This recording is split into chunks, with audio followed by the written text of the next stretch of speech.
Assalamualaikum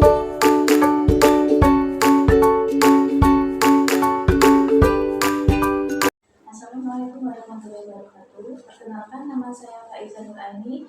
Saya adalah mahasiswa kebidanan alih dari kebidanan angkatan 11. Pada kesempatan kali ini saya akan melakukan ujian OSCE.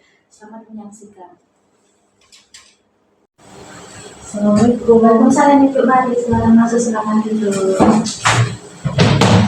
Selamat sore Bu, perkenalkan nama saya Faiza Nurani. Adakah yang bisa saya bantu? Saya ingin mengetahui jalur perawatan bayi sehari-hari Bu Bidan karena saya habis melahirkan. Oh iya, kalau yang lalu ya Bu ya. Nah, selamat ya Bu ya. Jadi nanti saya minta izin dulu, saya akan menyampaikan atau menjelaskan informasi tentang perawatan bayi sehari-hari ya Bu ya, karena itu belum paham dan mengerti ya Bu ya. Baik Ibu, apakah Ibu sudah nyaman hidupnya? Ya.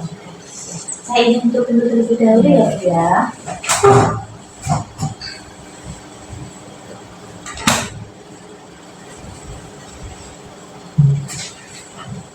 Baik Ibu, sebelumnya saya izin untuk cuci tangan dulu ya Bu ya. Mencuci tangan lama.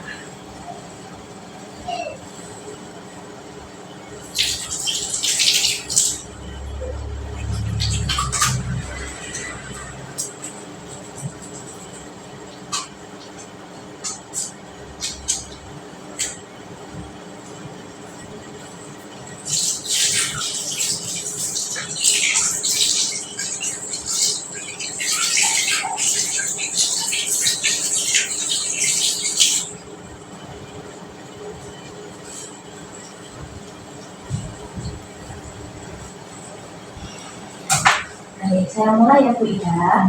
Nah, adapun maksud dan tujuan yang saya lakukan yaitu untuk meningkatkan pengetahuan Ibu mengenai keterampilan orang tua untuk mengasuh atau merawat bayinya sehari-hari. Seperti itu ya Bu ya. Berikut saya meminta data Ibu. Ya. Jadi namanya Ibu M ya Bu ya. Umurnya 25 tahun ya. Berat badan lahirnya 3.900 gram ya Bu ya. Berat badan 8, suhunya 36 derajat normal ya Bu ya. Baik, saya izin untuk menjelaskan ya Bu ya. Nah, jadi begini ya Bu ya, saya akan menjelaskan tentang yang pertama yaitu pemberian ASI seperti itu ya Bu ya. Kita tahu sendiri bahwa ASI itu sangat penting sekali manfaatnya ya Bu ya, apalagi di bulan-bulan awal kelahiran bayi. Dan bayi itu sangat membutuhkan ASI seperti itu ya Bu ya. Jadi sebaiknya Ibu bisa memberikan ASI sedini mungkin, yaitu selama 6 bulan seperti itu ya Bu ya. Bisa memberikan ASI eksklusif seperti itu. Kemudian berikan ASI itu sesuai dengan keinginan bayi seperti itu ya Bu ya. Paling sedikit itu 8 kali sehari atau sesering mungkin ya Bu ya, karena dalam ASI itu mengandung kolostrum dan itu manfaatnya sangat banyak gitu ya, untuk kekebalan bayi, kemudian untuk pertumbuhan dan perkembangan bayi seperti itu ya Bu ya. Terus menyusui bayi itu sesering mungkin untuk merangsang produksi ASI. Jadi Ibu bisa tidur tempat tidur dengan adik. Jadi adik misal nangis atau butuh ASI bisa langsung diberikan ASI seperti itu. Terus ASI yang pertama keluar tadi yang saya sebutkan tadi itu yaitu kolostrum yang berwarna kuning-kuningan seperti itu ya. Itu sangat bermanfaat untuk bayi, dapat meningkatkan dasar kekebalan tubuh, jadi tidak gampang sakit gitu ya Bu ya.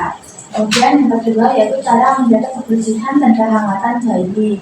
Itu dengan cara bisa digendong, kemudian kontak kulit itu dengan kulit bayi, direkap, dipeluk gitu ya Bu ya. Terus pastikan bayi itu diletakkan di tempat yang hangat dan kering gitu ya, jangan misalnya di dekat kamar mandi atau apa, kan lembab ya Bu ya, kasihan. Dan jangan di dekat dapur kayak gitu kan, asapnya kan bau ya Bu ya, itu kasihan sama babynya seperti itu. Terus pastikan pakaian bayi itu lembut, hangat, kering dan bersih. Jadi misal basah atau gimana ya diganti biar bayinya nyaman seperti itu ya Bu ya. Terus mengganti popok dan selimut bayi sesuai keperluan. Terus bila perlu itu pakaikan bayi yang pakaian bayi yang lembut, hangat, kering dan bersih. Bila perlu pakai tutup ya Bu ya, pakai topi, terus sarung tangan, kaos kaki seperti itu. Terus misal atau misal kita akan menjaga ruangan juga harus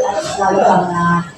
Terus yang terakhir itu kita bisa meraba-raba kaki bayi. Bila teraba dingin bisa dilakukan kontak kulit ke kulit atau ditambahkan selimut gitu ya Bu ya. Kemudian saya akan menjelaskan tentang posisi tidur bayi yang aman seperti itu ya Bu ya. Terus sebaiknya tidur bayi yang itu bersama dengan ibu di tempat tidur akan memudahkan ibu untuk proses menyusui tadi. Terus sebaiknya bayi tidur bersama ibu di bawah palang apabila ada wabah malaria itu ya Bu yang ditakutkan.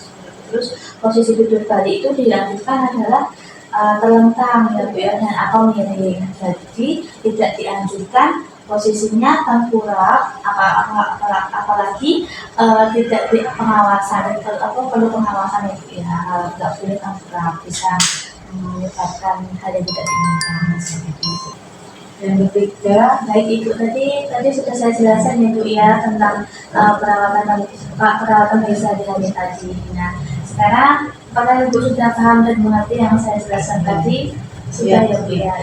Bolehkah saya meminta untuk Ibu menjelaskan kembali bagaimana cara perawatan bayi sehari-harinya gitu ya Bu ya.